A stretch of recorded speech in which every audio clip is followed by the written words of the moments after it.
Welcome to the Staffing Playbook podcast, your go-to resource for navigating the dynamic world of staffing and HR. I'm your host, Stephen Farrell. Join me each week as we dive deep into the strategies, insights, and stories that shape the staffing industry. From the latest trends to expert interviews and practical tips, we'll equip you with the right tools and knowledge to succeed in the staffing industry. Whether you're a seasoned professional or just starting out, the Staffing Playbook is here to help you play your best game. Let's get started. 10, 9, 8, 7, 6, 5, 4, 3, 2, 1.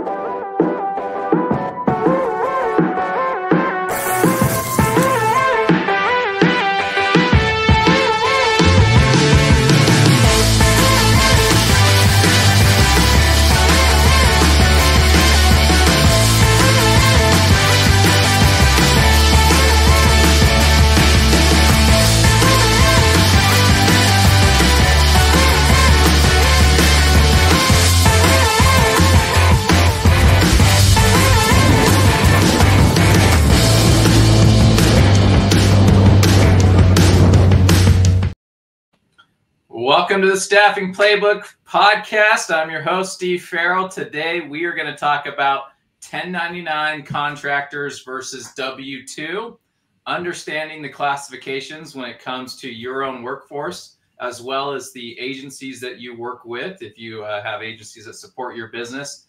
I am joined by a special guest here today, Nick Gruninger. He is our controller at Your Employment Solutions. How are you doing this Friday, Nick? Doing good. Happy it's Friday. Happy Friday. Yeah, it's going to be a little chilly this weekend. Might get some snow, it looks like. We might. I live in the wrong state. I would prefer the hot. Yeah, exactly. Well, I want to jump into this. This is an important topic. We've seen a lot of companies struggle with these classifications. We see a lot of agencies that struggle with identifying some of these classifications. And so I want to clear through all that noise. I want to get through that, and let's get to the meat of the topic and really understand these classifications so companies can better protect themselves. Workers can protect themselves to make sure if they're truly a contractor, they meet those requirements. And if they don't meet the criteria, what are their rights for W-2? So I just want to jump right into it. Nick, if you could walk us through just the primary differences between 1099 contractor status and a W-2 employee, and why does that matter for staffing agencies and clients of staffing agencies? Yeah, this has been a big topic, especially with the shift to remote workforce and kind of the gig labor. But it's really important to get right. And so really, when you're looking at it from an IRS standpoint, they used to have an audit list of 20 questions that they would go through, and they would make their decisions on whether someone was an employee or contractor based on these 20 questions. They simplified it down to 3 and made them more general and broad. And they did this so that they can sweep more people into the employee category. But there's really 3 things that we're looking at that determine if someone is an employee over a contractor. It's a common law test where there's 3 questions. The first one is behavioral. So what they're looking at is if the company controls the right of the worker to determine when, where, and how the job is performed. That's a dead giveaway that you're an employee. And the second one is the financial aspect of it, on whether or not the individual has the right to negotiate their pay. Do they invoice for their work? Those types of things. Do they bear the risk of loss? And the last one being a relationship test, where if it really is just a short-term project-based thing or if it's long-term in nature. And so they're really trying to hone in on the control that a person has over their own work, and if the employer kind of bears that control. Interesting. I think there's a lot to unpack there. It's interesting. We went from like 20 questions, as a qualifying criteria down to these 3. My guess is, there's a lot of people abusing the 1099 versus W-2 when they should have been W-2. But yeah, I think it's highly misunderstood. I want to start with the first qualifying criteria that you mentioned. So that was, did you say behavioral? The behavioral test, yes. So the behavioral test is really looking at when, where, and how the work is performed. So what would happen is if, an employee or a potential employee is subject to a shift, right? They're required to be either in office or working during a set period of hours. That's kind of a giveaway that someone's employee, if they have to follow certain procedures to perform the work, they don't have the creativity and freedom to complete a task as desired, but it's kind of a set procedure that they're following. So that's kind of the behavioral aspect of it. I think you mentioned this in a prior conversation you and I were having about like, hey, if the person next to you has the same job duties and they're W-2 and you're a contractor 1099, that's your first red flag of that should not be a contractor position. Is that correct? Yeah, especially if your core function too is kind of key to the success of the operation. So if you look at production type people on a production line, if the person next to you is doing the same work as you're doing, and it's really key to the success of the business, and you're following the same type of procedures, you're clocking in and out the same, doing the same job, using the same tools, that's a major red flag that anyone in that position is more than likely going to be classified as an employee. Do you see a scenario that you just outlined where that still would fit, the contractor status? It would be an extremely far stretch to fit someone in that example as a contractor, and it would be hard to think of a scenario off the top of my head that it would qualify, solely because that specific role is set to a certain operation and procedure. You're doing the same thing. You're trained on how to do it.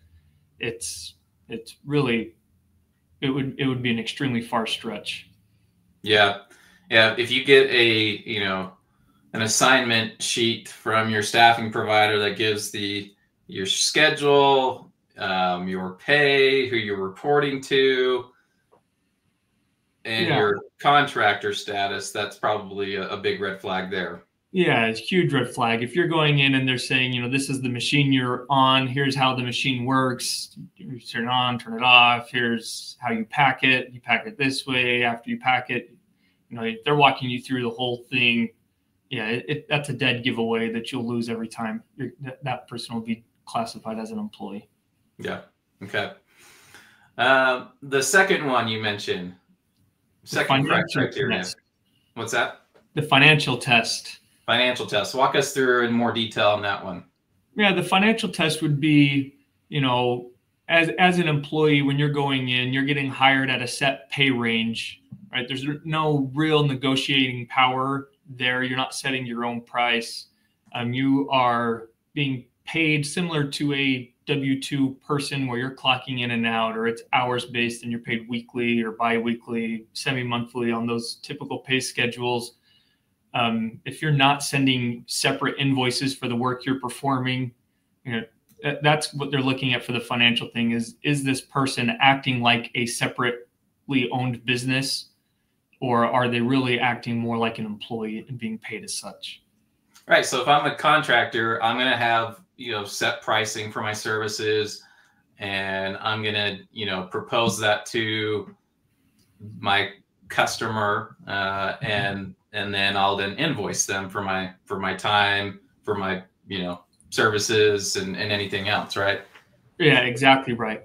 And so what they'll really look at is that specifically. And so are you, working, you can even have an hourly rate, right? But then you're doing the work independently, sending over a separate invoice stating the work that was performed and the hours, to be paid. And you're not using a time clock, and the manager's not reviewing the hours that you worked, approving them to pay. And then you're getting paid on the same time manner as every other W-2 employee.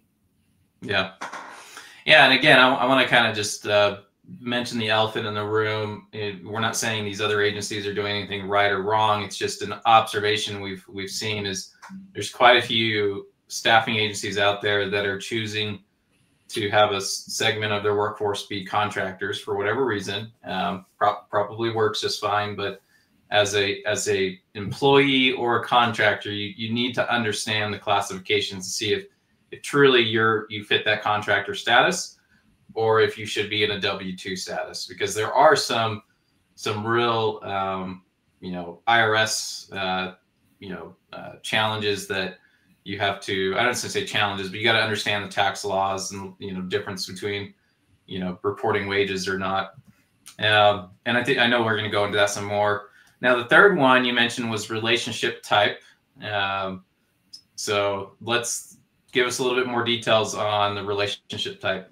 Yeah, the relationship test is really simple. What they're looking at in your employment agreement is really the timing of everything. So are you really contracted or hired on a project-based term? So you're brought in for a specific project after which your employment ends, or is it long-term in nature? And so if you're brought on for, just regular operations, there's no specific end date that says at the end of this specific project you're done, you're more than likely going to be classified as an employee. Whereas a contractor, you might say, well, we need a website overhaul. Can you overhaul our website? Here's what we need it to be. And at the end of that, your employment or your work for that company is done and you're moving on somewhere else. Yeah. Yeah, that makes sense. Yeah, it's, W-2 employees often have, contracts with benefits, health insurance, PTO.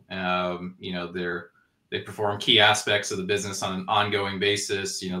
That relationship type would be a W-2 employee. But if it's like, hey, I need you to, team up with our marketing team to redesign our website, get it all beefed up, and we'll pay you for your services based on what you've asked, what you've quoted, that would be a contractor.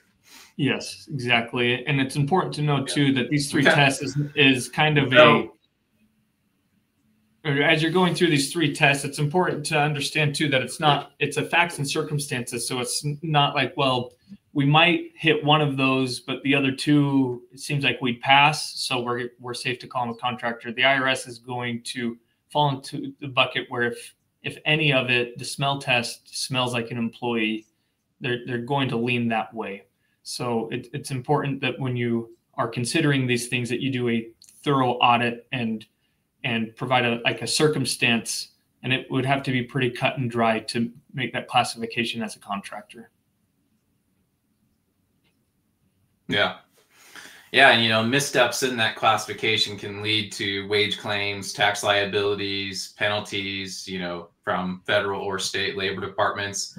And I think it'd be important to discuss here for a minute is the co-employment obligations if you misclassify a W-2 as a contractor, right? Yeah, correct. And so I think where this conversation kind of gets forgotten about, or it's kind of unclear, is this joint employer law that happens where if two or more companies kind of share the same rights, responsibilities of a single employee, they're viewed as a joint employer, meaning that any liability surrounding that employee is shared by both companies. And so so like an example is a staffing agency hires a person to go work for one of their clients long-term, but they're on the staffing agency's payroll, not the client's payroll, but the client's actually managing that individual's work performance. And then at some point they'll likely have the opportunity to go onto that client's payroll. So that is a co-employment scenario because they're payrolled by an agency, but they're getting direction from a client. Correct. And so what would happen is, although the staffing agency is the primary employer, if they have misclassification issues, the client ABC company would also be held liable for all of the misclassification penalties because they're viewed as a joint employer. So it's really important not only for staffing agencies to understand these laws, but for anyone that uses staffing agencies, they need to have a good understanding of these as well and make sure that the staffing agencies that they're using are compliant. Wow. So, if I'm a company using a staffing agency and I'm listening to this podcast, the first question I need to ask myself is my agency deploying contractors or W-2 employees? Like, that's a question I would want to ask my agency is, show me that, we're classifying your employees correctly, because, co-employment laws, I could be held liable as a company for your misclassification of the employees you're sending me. That's exactly correct. And I think the good starting point for that customer is to say, if you were to hire that person on yourself without using a staffing agency, how would you classify them? Right. And most frequently, if it's a W-2, and then if your staffing agency is sending you someone paid as a 1099 contractor, that's going to be a dead giveaway that there's some issues there that need to be addressed. So what would happen if I'm working with an agency, had no clue, is doing contractors, 1099 versus W-2, and all the classifications, they meet the requirement for W-2 and not 1099. And what happens if I don't know this, and at some point it's discovered? Who's discovering that, and what are the potential risks? Yeah, this can be discovered in a lot of different ways, whether it's through the IRS or through state labor, agencies that could perform an audit. And what would happen is that although the audit would originally surround the primary employer, the customer, the co-employer in the situation would be looped in. And so they would try to recoup first from the primary employer, but all liabilities are going to be jointly held. And so you could end up on the hook for something that you weren't even aware of. So these are tax penalties, back wages. Yeah, everything. So, first is back wages, especially for OT, because if you're a contractor, there's no overtime laws, right? You don't have those same rules. Yeah. And so any hours that would have been overtime are paid. The big ones is the Social Security and Medicare, the payroll taxes, right? You're responsible for what you should have owed, plus at a minimum 20% of the employee's share, and in gross negligent cases, 100% of the employee's share of their payroll taxes. There's also fines per employee that's misclassified. There's workers' comp issues, potential benefits that they should have been eligible for. So the list goes on and on and on. And there have been recent cases of this, where FedEx, for example, with their drivers settled for a $250 million settlement because they were misclassifying their drivers as contractors. And so, the numbers are not limited to, thousands. There's often seven-figure settlements that are happening. Yeah, that can be a little terrifying to think about. It makes you want to go, and if you're using agencies, ask those questions. How are we classifying the employees that you're sending me? Mm-hmm. You mentioned workman's comp. How does that play into this scenario? Yeah, typically, this is a state-by-state issue. We're in the state of Utah, and if you hire a contractor, you still are required to carry some workers' comp premium for your contractors, but it's not the full share. An independent contractor should be carrying their own workers' comp policies that cover themselves. Most people who get hired as contractors aren't aware of what's required of them to be an independent contractor.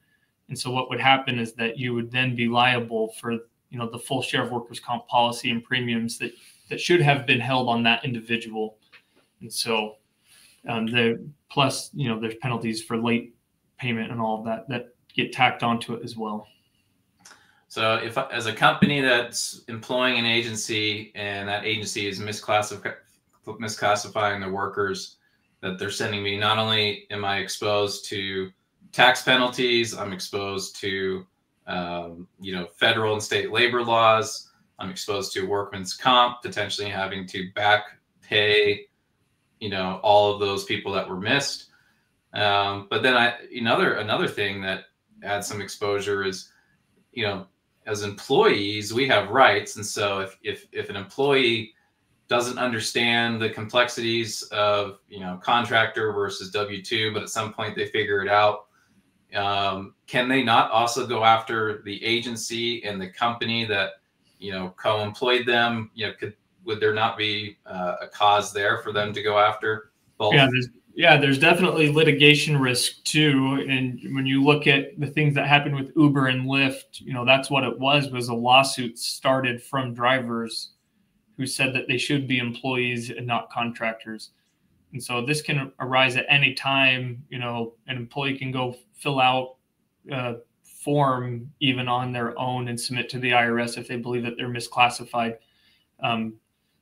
which would then almost immediately trigger an audit. So, but all of that too. So all litigation costs would be covered if you're found that they were misclassified, right? Sticking to that workers' comp thing. If an injury happened in the workplace, that if they're an independent contractor, there's no workers' comp coverage for them. They're carrying that all out of pocket. And if then the misclassification is deemed, they can recoup all of those costs back too from the employer. So, these potential cost savings, right? The benefit of a company wanting to have an independent contractor is it saves them the burden, right, of payroll taxes, benefits, and all of that stuff. And so the potential risk needs to be viewed in tandem with the potential savings. Yeah, I mean, the risks definitely outweigh the potential upside. But, I keep going back to the individual employee. They might be denied to, they're being denied access to minimum wage protections, overtime pay, like you mentioned, potential health benefits, even unemployment insurance. Like if I'm working for an agency as a contractor and I don't meet the classification for a contractor, if I lose my job with that agency a year later, 2 years later, how do I file for unemployment? Where's the protection there? Yeah, exactly. And it's in my view, it's almost a little bit sad if you were to go ask someone who was classified as an independent contractor, and ask them what that means. What's the potential risk to them? And most people wouldn't have any idea that they're losing and giving up all of these protections, especially when they really should have been classified as an employee. And so a lot of this comes out of left field for them. And, I think it should be important that these people are at least told what it means in full to be classified as a contractor and what they're giving up. Yeah. So do you think the rise of gig work and remote jobs, you mentioned remote jobs earlier, has influenced the increase in worker misclassification? Oh, most definitely. And I think for part of it too, especially like the remote work, I think it's been the view that if they're not in the office, they're not actively being monitored, that it seems like they can be classified as a contractor. But just because you're remote, that oftentimes you're still subject to the same work hours. You're still subject to team meetings, right? Your report backs to your supervisors or your managers. In all sense, you're still an employee. You're just not in office. And same with the gig work, if it's, again, a core function of the business, which is why the FedEx, issue happens, why Uber and Lyft are going through their stuff right now, is that although it's gig work, you're using something that's core, or, like the app for an Uber and Lyft driver, you're required to use their app. So you're using their tools. It's a core function of the business. And so, those were the key factors at play in which, they lost out on those and had to settle that they misclassified contractors when they should have been employees. Yeah, because I think of some of these gig apps like Uber and Lyft and others, but like there's quite a few gig apps for staffing for people that or I should say just for contingent workers, people that are going to go and work a short-term assignment, maybe a long-term, but they have the ability to choose the jobs that they want to accept, right? And then the customer chooses to accept that person. They're choosing to accept the shift. They're choosing to accept the pay, but they're still contractors. So, does that Are we missing something there? It seems like a lot of that, it kind of blends between 1099 and W-2. Yeah, I think the line is becoming blurred with the rise of these types of gig apps, but it would still, you have to look at, where they're going to work. If I'm a gig worker and I sign up to go to ABC Manufacturing Company on their production floor, I'm signing a thing where I'm agreeing to a set schedule at a set pay. When I go there, a supervisor's managing me. I'm using the tools and equipment of ABC Company. I have no control over how the work's done, when it's done, how it's done. And so in all functions, although you picked your schedule, you're still functioning as an employee for ABC Company. And so that's really where the distinction needs to be drawn, is you have to really hone back to those 3 tests that the IRS are looking at. And if you're falling into those things, you should be classified as an employee. So in other words, when it comes to the gig apps for contingent workers, I imagine it's not any different from if I go onto a job board like Indeed, like ZipRecruiter, and I apply for a job and I accept the shift and the pay and all of that. I am a W-2 employee. I'm going to be working alongside W-2 employees. I'm not dictating my schedule. It's being dictated to me. I'm not bringing my own tools most of the cases. I'm not controlling my workflow. And so whether I pick the job through a gig app or pick it through a job board, it seems to me what you're saying is that should be in most cases W-2 and not independent contractor. Yeah, right. And in most cases, right, that gig worker is not going to be creating separate invoices to send to the customer for payment, right? They're going to be inputting their direct deposit information or a pay card or, via check. They're going to be paid alongside that same schedule.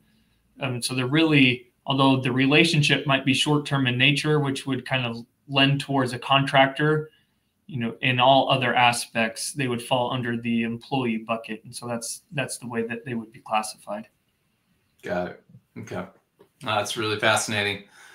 So what steps can businesses take to ensure they're compliant when they're engaging with staffing agencies, knowing what we shared today, that some agencies, dispatch 1099 independent contractors to production, manufacturing, type of businesses. What steps should a business take to make sure they're compliant, make sure their agencies are compliant? Yeah, I think first and foremost, companies need to really understand these laws, internally, and have a good sense of how they would be classifying workers that they would hire themselves. Secondly, they would need to perform regular audits, either in tandem with the staffing agency to make sure that they are classifying employees correctly. You can also, make sure that in the contract that it's, specifically spelled out that, we want to make sure that we're correctly classifying people, and so adding a layer of contractual kind of agreement that we're going to agree to the classification of a person and that we follow that. I think that should be part of the process of a company when selecting an agency. Yeah, that's a good point. Make sure it's in the contract itself. And if you're with an existing agency, go look at your old contract and see if it's there. If you can't find it, request it from your agency and see if it's there. And if it's not clearly outlined, you may want to have a follow-up conversation of, hey, what classification with the employees you're sending me, how are we classifying them? Mm-hmm. Yeah. And then, beyond that too, as part of your regular audits would be to request, some proof that how they're being classified. So whether 1099s are being filed, on behalf of these individuals, are they being included in their, payroll tax filings? And so to really hone in on how you should definitely understand how your agency is classifying those workers, because, like we talked about earlier, is that could have direct impact on you being subject or liable if anything were to come out of it. So if I'm an HR leader or a business owner, what specific documents should I be requesting in an audit from my agency to verify that these are being met? The most simple is if you have a contractor, someone would be filling out a W-9, right? And so if they have W-9s for individuals, that they're being classified as contractors. If it's an employee, they should have Form W-4s, to accompany their I-9s. And so those types of things, you could request lists of the individuals on their payroll tax forms, on their 941 filings, to see who's included as an employee versus a contractor. Got it. So I like that. You can request the 941 filings, so you get a sense if it's a larger sample set, and you can really see if they're being classified properly. Yep. All right, Nick. So the top 3 criteria that you should ask yourself, ask your agency, is behavioral control. Defined roles and processes set by the employer. Financial control. Does the employee or does the employer control the business aspects, work, payment terms, reimbursable expenses, necessary tools, relationship type? Do the employees have, do they have the person right next to them that's W-2? Do they perform the same job duties? Are there benefits, insurance, vacation? Is there, just key aspects of the job that are ongoing? Whether you're, are you setting your own schedule or not? Is there anything else you want to add? Anything else you want to kind of, recap for our conversation today? Any more tips? No, I think we covered it all, and I just kind of want to reiterate, the joint employer thing is that just because if they're not on your payroll doesn't mean that you're not at risk as well. So I think that often gets forgotten. So it's important for everyone who has utilizing staff, whether through an agency or internally, to make sure that you really understand the classifications and understand the risks that are associated with this classification. Yeah, well said. Well, if there's anyone tuning in, listening to this, and you're unsure if your employees are being classified correctly or the agency supporting you, feel free to reach out to Nick. He could share with you just some of the information that he shared today. But what a really cool conversation. I know it's on the minds of a lot of people out there that are gig workers, companies that are using these gig agencies. And everyone wants to, at the end of the day, be compliant, follow the letter of the law. And so this is a really neat conversation to just peel back some of the qualifying criteria so people can better understand how to properly classify contractors or employees. Yeah, I appreciate you having me on. This was a fun discussion. Yeah, I love talking about this stuff, so if anyone has any questions, I'm always available. Awesome. Well, happy Friday, everybody. Thanks for tuning in, and we'll see you next week. Take care. Thank you.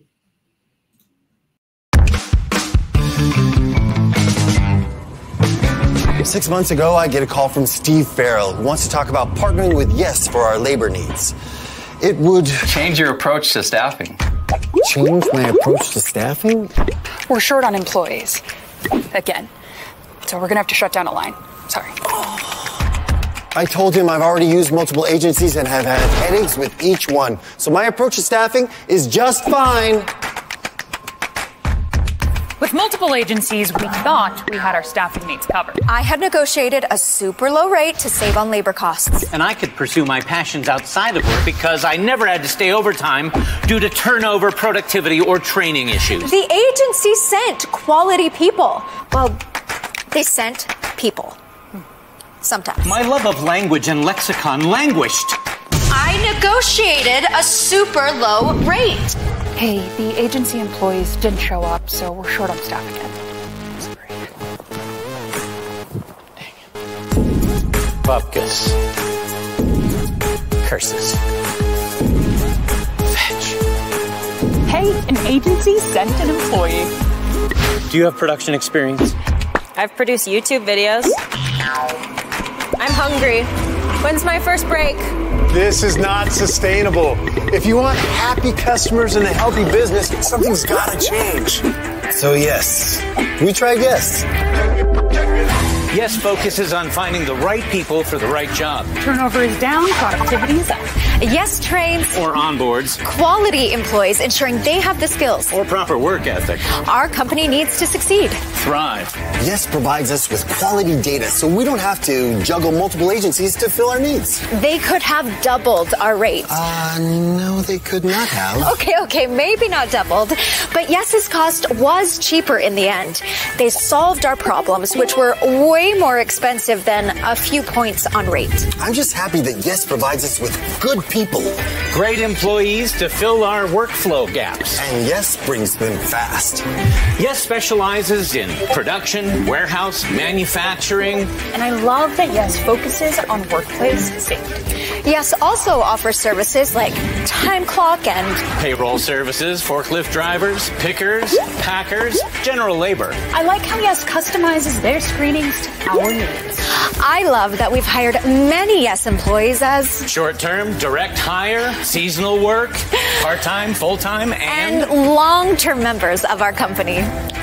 I love partnering with Yes. No more gaps in production, and I can focus on efficiency without stressing about costs or people. Yes really has revolutionized. Changed our approach to staffing. Our people are happy. Your customers are happy. And that makes me Delirious. happy. Delighted. Happy. Thrilled. Happy. Cheerful. Gratified. Ecstatic. Happy. He said happy. Sunny. Jovial. Tickled. Pleased. Happy.